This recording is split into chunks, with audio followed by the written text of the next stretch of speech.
Hello, how are you today? Welcome to my channel. I'm not a big fan of molds, but I have to say that I know they're useful.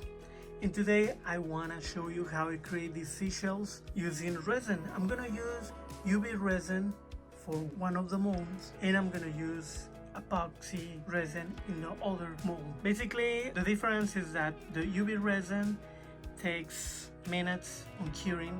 It's not messy, you don't have to mix. And the epoxy resin, I mean, you have always to look the instructions, but most of the time you have to wait 6 hours to demold, but it's not gonna be completely cured after 24 hours. You need to mix, and it's just, just different. I'm gonna use these two products, and let's start. So I'm gonna start with the UV resin. It's less messy, it's really easy. We just grab the bottle, we dump the liquid, and we add the color. Like I said, you don't really need a lot colors. I mean, it will depend how much color you want. I'm gonna try to have transparency, so I think with only one drop is enough. Something that I'm gonna do with this one, I'm gonna do one layer that is gonna be solid. That's why I'm putting the UV light to harden the first layer, because I don't know how it's gonna react. This is an experiment. I haven't really worked with UV resin on a big piece. So over here I'm gonna put a miniature seashells, and I want to see if it will keep the transparency. Like I said, it's so easy just to put the resin, mix the colors, and just put it into your mold. I'm loving UV resin. And over here what I'm gonna do is I'm hoping that the resin won't mix. No, I'm not gonna put the light, I'm not gonna make that hard. It's gonna be completely liquid through all the layers that I'm gonna do. So I don't know how much is gonna get fused together. I mean, I can see that basically it's keeping like layers, but I don't know how much is gonna get mixed, how it's gonna look. I don't have idea. So basically that's kind of the thing that I want, that I'm looking for, not to learn how to use this probably in other projects. And something that I have to tell you is, over time that you work with resin, because it's toxic, please use gloves and mask. Don't do like I did, that I don't have gloves. I need to. For sure I use mask. You can really smell when resin is curing and all those toxic gases are coming up. So, and for bubbles, remember, fires will take bubbles from your resin.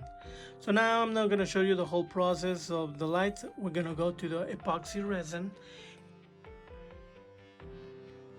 In the epoxy resin, we have that you have to have two parts.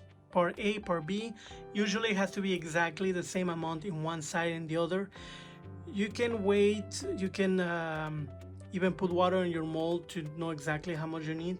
I use this cup because they have lines, and I know exactly which line both cups have to have the liquid. So I know it's completely the same amount.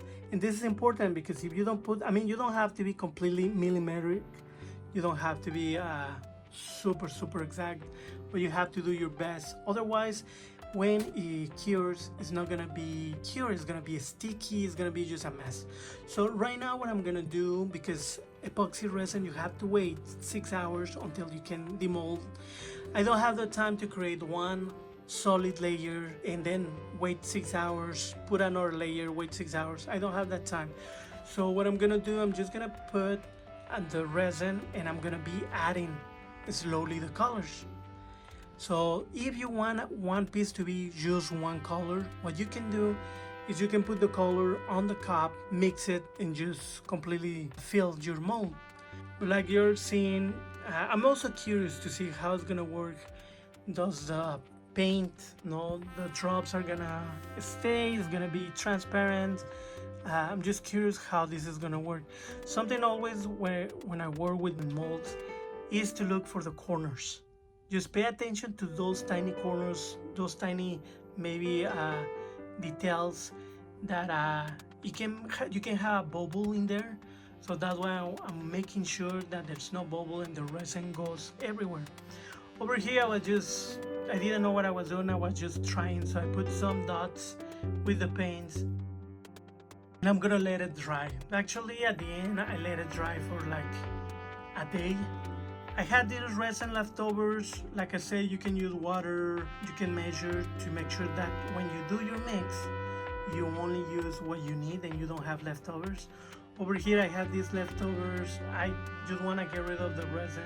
This was an old resin, that's why it should have been clear, but I had that yellowish tint.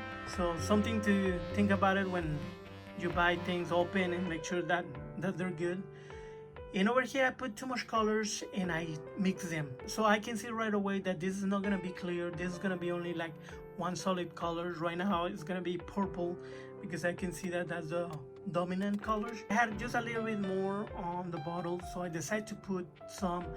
This mold that I have, it was a mask that I did a long time ago. It was kind of my first mold, and it doesn't have a flat bottom. So like you can see, I have things around to make sure that it kind of balanced. And I put just too much resin, and I wanted to show all these mistakes because something that you can think about it when you're creating a mold, it's better to have something flat like the mold that I use for the seashell, something that you can create on your mold to make sure that it's flat. Try to balance your mold. So I'm gonna leave this for more than 6 hours, and it's time to demold. Over here in the UV resin, you can see right away that something happened. It is the open part is not flat. It has kind of a bubbly look. I know it didn't have bubbles. I don't know if when I cure with the lights, the gases inside, just because if it's a thick piece, just went up, and that's why it's not flat and it has that bubbly texture. It has some defects. I know I can probably sand it and polish, and probably I can fix it. At the end, I'm really happy. I can see the colors. I can see they didn't really mix that much in different each color, but at the end I'm really happy. I can see through. I can see the seashells, and let's go to the other one. Still like how these look. Not really like this, a better view, but let's go with the other one. So in this one we can see right away that the drops dry, but because I didn't have any resin on top, it just doesn't look good. With these molds, I'm always kind of scared to like break them, but they're tougher than what they look. But always, of course, you want to be careful. And right away when I'm demolding, I'm just impressed. Look, those colors, it's just great.